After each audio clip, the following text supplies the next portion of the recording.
Hello, everybody, and welcome back to the Hippiearab Podcast, also known as Uncomfortable Truths. That was the worst accent ever. I'm so sorry for you. New time listeners, hello and welcome. I'm as confused as you are, seriously. I don't know what this place is. I don't know how I got here. I'm just happy to be here. I talk and people listen, and, well, hopefully the world becomes a better place. That's the gist of this podcast. Also, guys, if you forget, this podcast is also on Spotify, Apple Podcasts, Google Podcasts, and like every other platform you can imagine. So if you can't watch my so majestic face, talking about a specific topic, you could just go listen to me and blast me in your car. I wouldn't mind that. Today's episode is wowza. Wow. I don't even know where to begin. This is one of my favorite topics. Mainly because I used to be a people pleaser. And I used to not want to get into people's boundaries, or I guess not people's boundaries, but like I tried to not make people uncomfortable. And just the idea of discomfort at any given moment made me super uncomfortable. So, as an ex-people pleaser, it's safe to say that this is a topic that's near and dear to my heart, which is actually one of the reasons why I named this podcast Uncomfortable Truths, is because for the longest time I was scared to speak my truth and my ideas and my feelings, no matter how contentious they may be.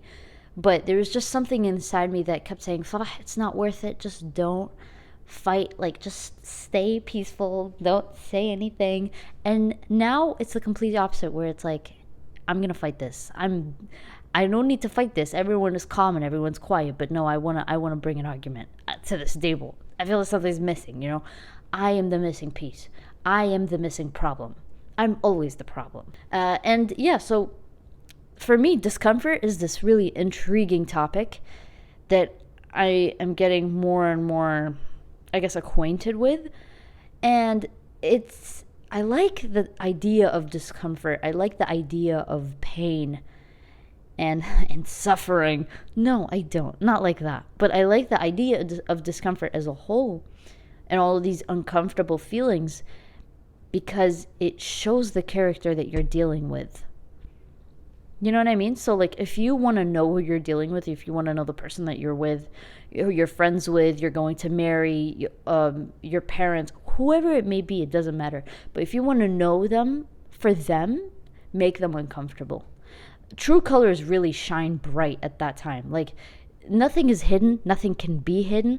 It's just it's so enlightening in a sense. It saves so much time because you're seeing so much in such a little amount of time. It's like an exponential amount of information just streaming in, And so I've used it as a tool, not to just solely make people uncomfortable, but just to kind of navigate my way through life a little easier. And another reason this topic is so near and dear to my heart is because I like to make myself uncomfortable. That sounded so weird. I like to challenge myself, but not in the way that's like challenge it, let's do it. No, I like to put myself in extreme conditions and then see how I'm going to react. For some reason, there's just something so mesmerizing about it. It's like you don't know how you're going to end up at the end of that situation or whatever you're putting yourself through, and it's not to the extent where it's harmful or anything like that, but it's useful in knowing what you're made of. It's useful in understanding your potential, because a lot of people stay within this bubble of a comfort zone, and they stay there. They get real nice. They get real comfortable. They stay there for a good amount of time. It's only until they reach their 20s or 30s they realize, this is my comfort zone. I've been here for quite a lot of time. But I think for me, what accelerated this wanting of discomfort was a training, is because it's not oh, I can do it, this spirit of pep talks and cheering and cheerleading for myself. It's not like that. It's more I might die, but I'll try and do it. Pretty much. Look, when you start to squat and deadlift heavy numbers, you need to have that kind of mentality, because it's what gets you through, and it's what gets you good numbers. So, it's not really up to me, it's up to the sport, and I happen to get involved. And I think this mentality of discomfort seeped into other areas of my life, and I really do wish it originated from my faith, this idea of discomfort, which I'm going to talk about in more detail later. But, this whole idea of discomfort started from the gym. Before the gym, before anything like that, I was a bum. I was a bum. I was a couch potato. I was a couch sweet potato. Whatever root vegetable you choose, I was that. I was a couch carrot. No, that's definitely not true, because I was not looking like a carrot. That's not important. The main gist of the deal was that I was really comfortable for a long time. I was really comfortable. And when I got really comfortable, discomfort started to seep into my comfort zone. Here's the thing about the comfort zone, and I'm going to be explaining the comfort zone in a lot more depth within this episode, but the most interesting thing about the comfort zone is that with time, if you don't do something about it, if you don't seek a way out of it, if you don't go and embark on an uncomfortable journey, your comfort zone starts to shrink. Your comfort zone starts to get smaller and smaller and smaller until you start literally suffocating, And that's what happened when, I was going through my teenage years, and it's normal to be going through puberty and to just go through adolescence and have these weird feelings, but I didn't like it. I didn't want to stay with that feeling, But I realized the more that I stayed with my comfort zone, the much smaller it got, to the point where talking to people like outside of my family was out of my comfort zone. That's, by the way, not normal. That's not normal. That is something that needs to be fixed. That's something that an everyday human should be able to accomplish without getting uncomfortable by it. So what's scary about not getting out of your comfort zone is the fact that it's going to shrink over time. So if you don't do anything about it, you are going to suffocate, basically. And the thing about the comfort zone, I'm merely just introducing what the comfort zone is. It's nice, it's warm, but I think what makes the comfort zone lethal or dangerous is the fact that the longer you stay in the comfort zone, the more discomfort is going to find its way inside of there, and not for good reason. Let's say you're a couch potato, which I have real good experience about that. You're a couch potato, you're watching your favorite TV show just on a regular Saturday night. This is your routine. Every night you just love sitting on the couch and watching this specific TV show, eating X amount of food. This is really your comfort zone, And then you pull up your phone, you open social media, you see something on someone's story that's about going places and accomplishing new things and reaching a new height, something like that. But when you see that, when you're exposed to that, and you're on the couch watching Gilmore Girls, don't judge me, you get really uncomfortable. I know, because I've been there. You get really severely uncomfortable because you think about what you're doing and you think about what other people are doing. And here's the thing, right? This goes to a concept of comparing yourself. And the thing about comparing yourself is that it can be harmful and dangerous if done incorrectly. But when used as a tool, I wouldn't say to measure yourself or to measure your progress. That's something completely different. But to see where you are in life, it is a good proxy. It's not that bad. People always demonize and put a bad name to comparing yourself with other people. And yes, to an extent, if done incorrectly, I agree. But if you use it in a way that's going to make you better, why not? Why not use it? And this is kind of going outside of the idea of the comfort zone, it's getting more to comparing yourself, and I actually want to make an episode on that. Someone said Farah is the only person that makes future episodes in the current episodes, and honestly, you're not wrong. I would. I actually do it all the time. Sometimes I stop talking and then I type an idea and then I come back to talking. So no, I don't have ADHD. Thanks for asking. I don't know what it is. It's just my mind keeps running all the time.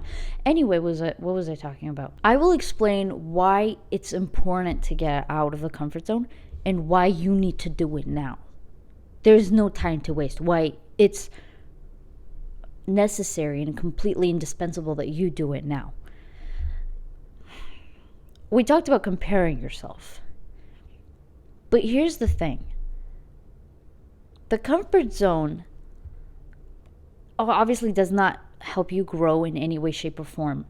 But the thing about it is that you're really sacrificing the future for the gratification of now.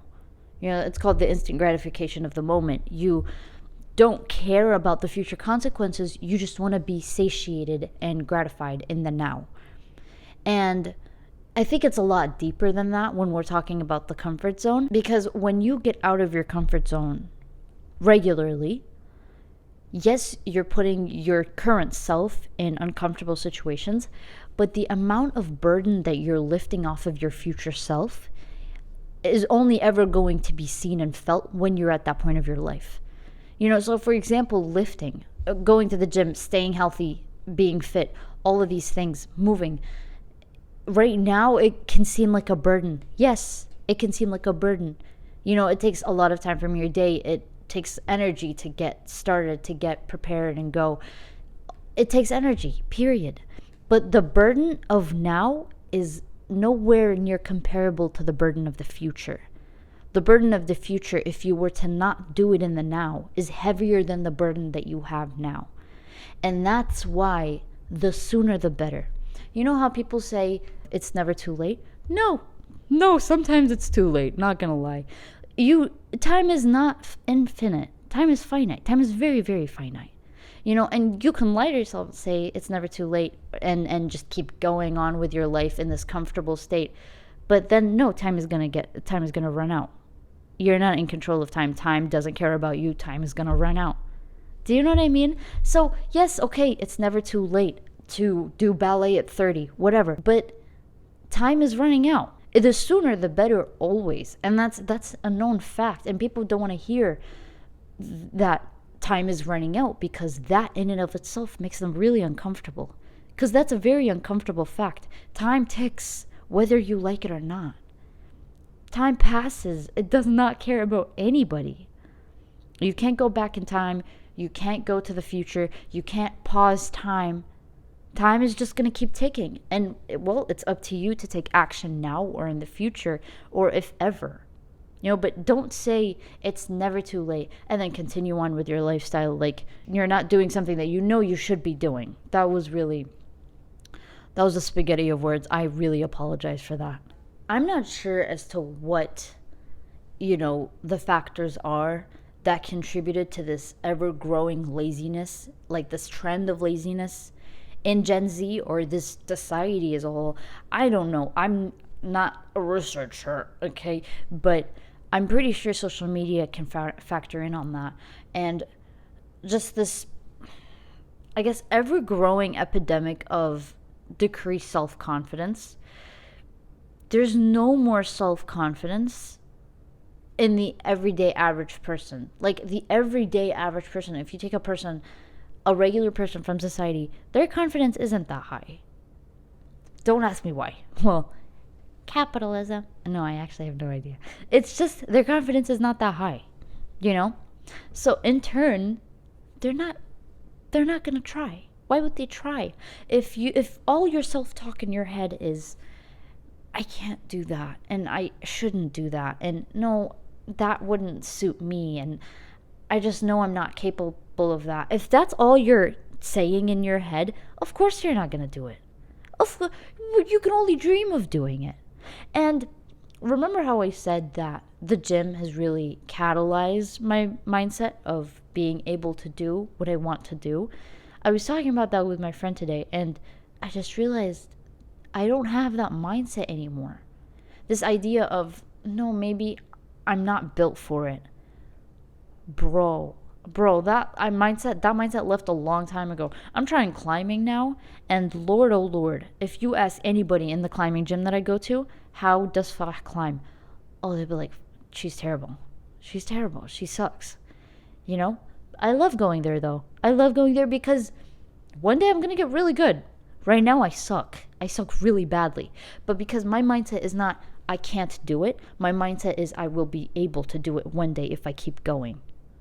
You know, so when you switch that mindset, I say this all the time, but it really opens up doors you didn't know existed. And it just feels like you're in a much better starting point to do whatever you really want to do. And there's nothing stopping you. There's no obstacle, because most of the obstacles that people face are themselves. Can you imagine? Most people are their own enemy. They're the ones that block themselves before anything even happens. And that's honestly depressing. That's such a sad fact. So before we start anything, we need to understand that this is all a mindset change.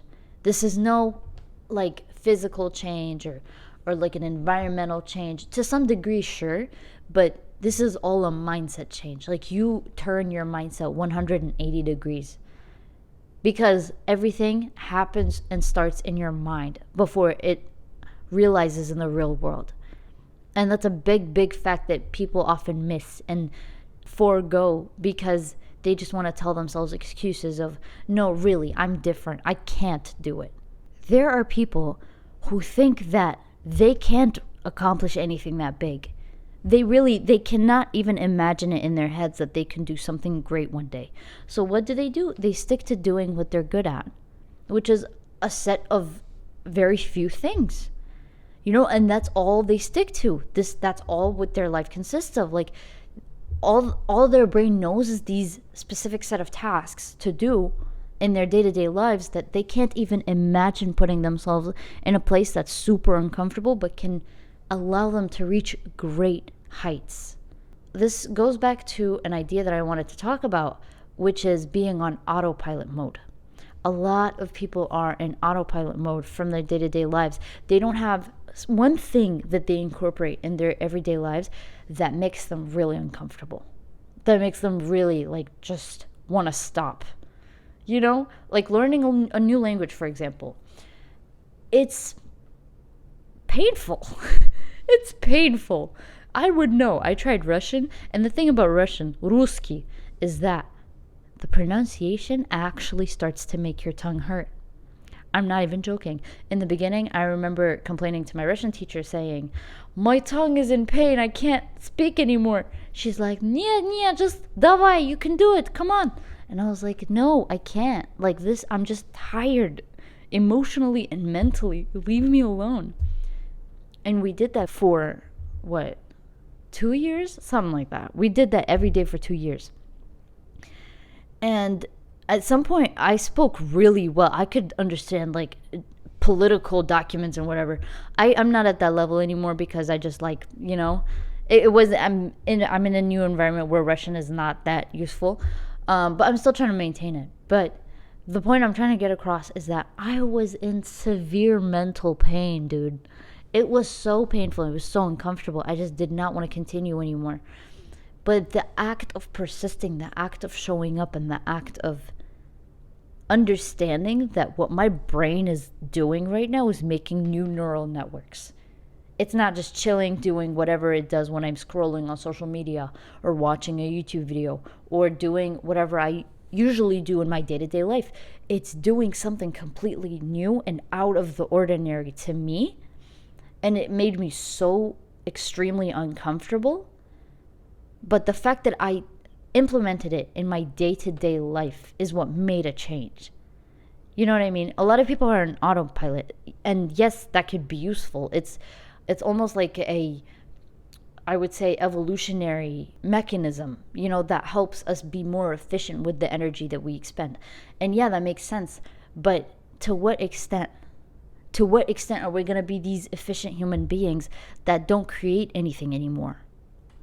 So it's really dangerous when all you are is on autopilot mode, because you start to lose the zest in your character. You start to lose the thing that makes you special, the thing that makes you so much capable of more than you could ever imagine. So when I see these people thinking, oh, I can't do that, this isn't for me, I'm just not, I'm not destined for it, I don't have the brains for it, I don't have the body for it. Who did you even try to even say that? They didn't even try, and they're saying that. It's devastating. It's an actual epidemic. To me, I see it as a mental epidemic, because it's like people are shooting themselves in the foot before even trying to walk. So what is the reason to that mindset? Okay, that was all a pep talk. Now let's get to breaking down the comfort zone all the way to the growth zone, because it actually gets really interesting. We're gonna start, it's like an onion, donkey. I will explain it to you. Okay, the comfort zone, the most inner layer and shell of the entire thing. Comfort is the feeling of safety and security, using very little brain power to function from day to day. And I saw this definition in some research paper that was talking about mice, because, well, every psychology research paper talks about mice. And it was talking about how the comfort zone is a behavioral state within which a person operates in an anxiety-neutral condition, using a limited set of behaviors to deliver a steady level of performance, usually without a sense of risk. This is you watching YouTube at 8 p.m.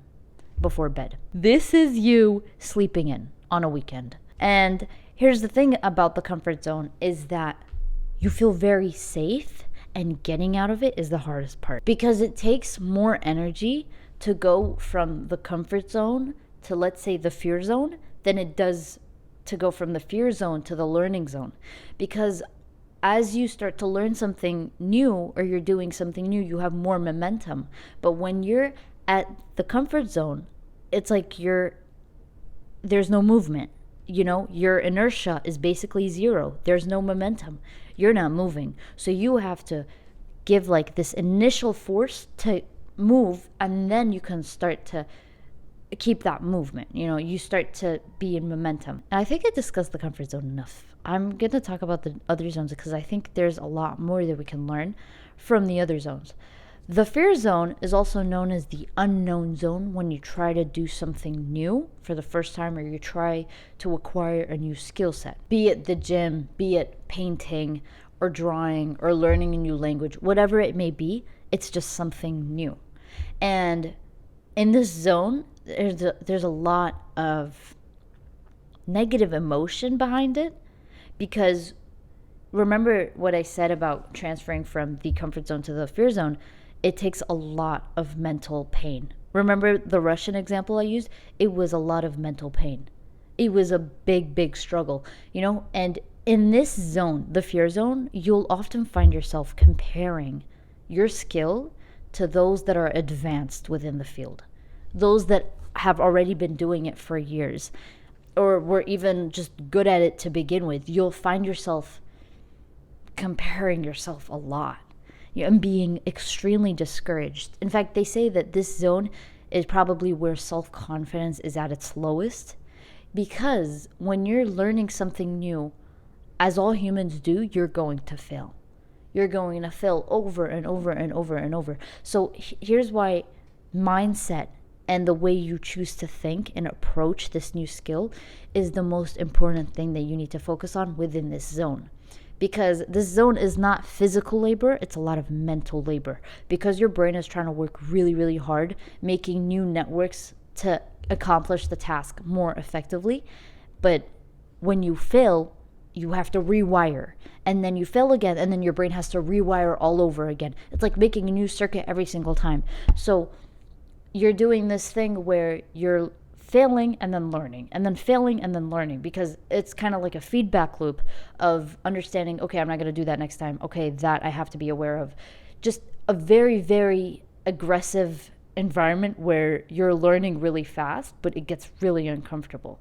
That's why the most important thing in this zone is to keep your mind fixed on staying focused and showing up, doing it almost every day for however long that you need to do it, but being extremely focused, not being distracted. So if you're doing it, don't look at the person next to you doing better than you. That's not going to help you.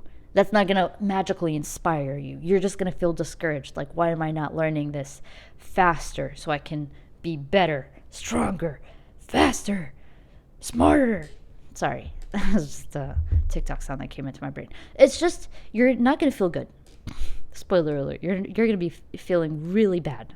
Like trash, like utter trash. Been there, I know how it feels. But this zone is really crucial to your growth. This zone, I would argue, did you guys hear that? That was low-key Scottish.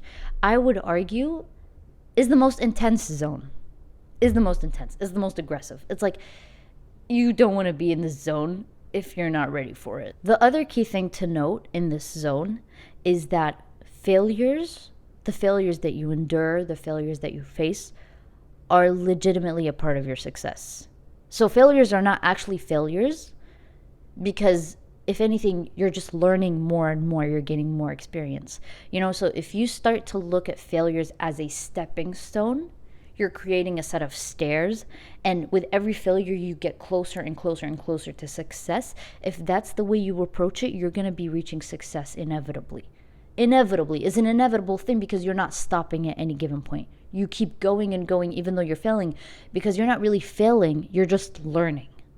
But it actually starts to become a failure when you stop. Or I guess it's just not for you anymore. And that's fine. But the thing is, you want to know what your goal is.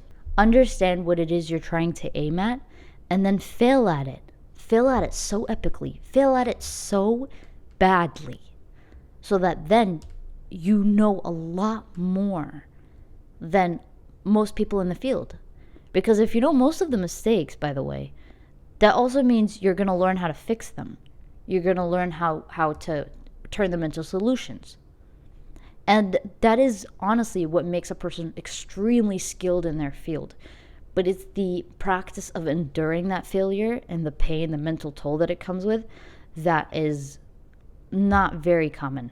Thirdly, we have the learning zone. This is a very nice zone. This is a good zone. It's not the comfort zone, not even close, but it's a nice zone. It gives you good feelings. I call this the good feeling zone.